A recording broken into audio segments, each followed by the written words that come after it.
back to him if we get time on that. Now, let's cross over to the lakeside town in Kisumu City, where Wycliffe Okech is on standby. Wycliffe, tell us, Kisumu, what's going on there?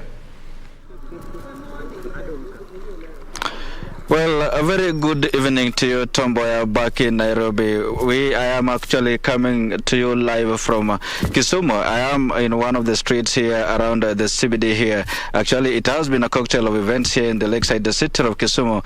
Since morning, we were pitching camp around the Kondele area. You know, Kondele is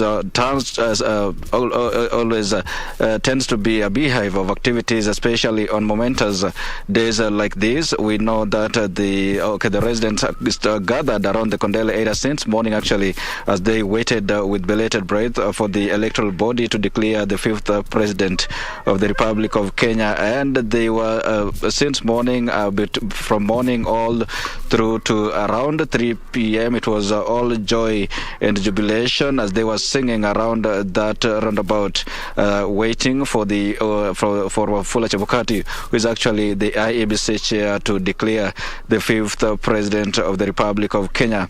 And all that, their expectations are very high. They were expecting actually their son Raila Amolo Odinga to be declared the fifth president of Kenya. Of course, you know that Kisumu County is one of the four Nyanza counties, Luo Nyanza counties actually, that are politically regarded as Raila Odinga's backyard.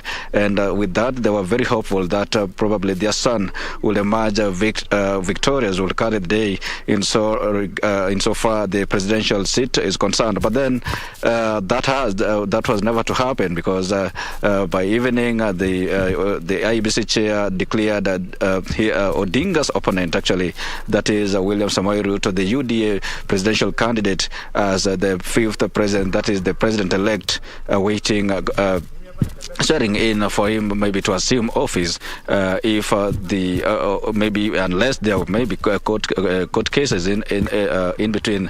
But then just painting a picture of how the situation has been, the day has been quite eventful actually since morning, from morning all through to 3 p.m. like I've mentioned. It was all joy and jubilation, people singing with a lot of anticipation. But then when it got to around 4 p.m., their weight, or rather their patience, could probably ran out, and they started marching from that roundabout all through, coming towards the CBD. But then when they got the information that William Ruto was now the president-elect, things changed suddenly, and they tend to be, they got rowdy. Quite a few skirmishes were witnessed there. They started lighting tires and bonfires, pelting stones on the road. But then the police showed up immediately and dispersed them actually, and all those tires were put off and they were dispersed, and normalcy kind of resumed. And as we speak right now, they have been contained, and they've been contained within the estates of Nyandlenda, Kondele, and Manyata. Those are some of the significant places that tend to be a little bit rowdy when it gets to momentous like that. In terms of security, I have been in communication actually with the regional commander of police here, who has assured us that the police, the security personnel are actually up to task, and they will be able to contain the rowdy elements around. Well, as you can see in this street where I am, it's all quiet. It's been calm and peaceful here, except for a few vehicles. Like you can see that just passed by me here.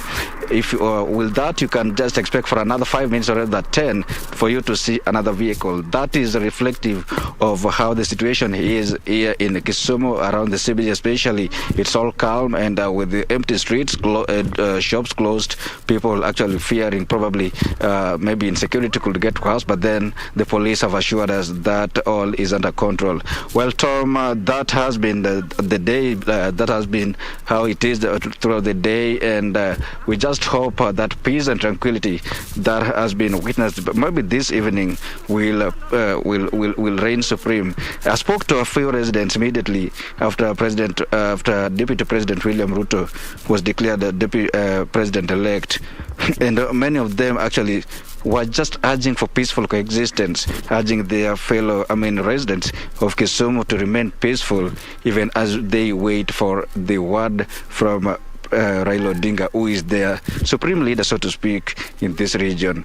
Well, Tom, we will keep an eye, and actually we are on the ground and getting every development as they come, and our viewers can actually trust on us for progressive updates regarding the situation here in Kisumu. For now, let me just hand it back to you so that you can continue with the rest of the bulletin. Tom.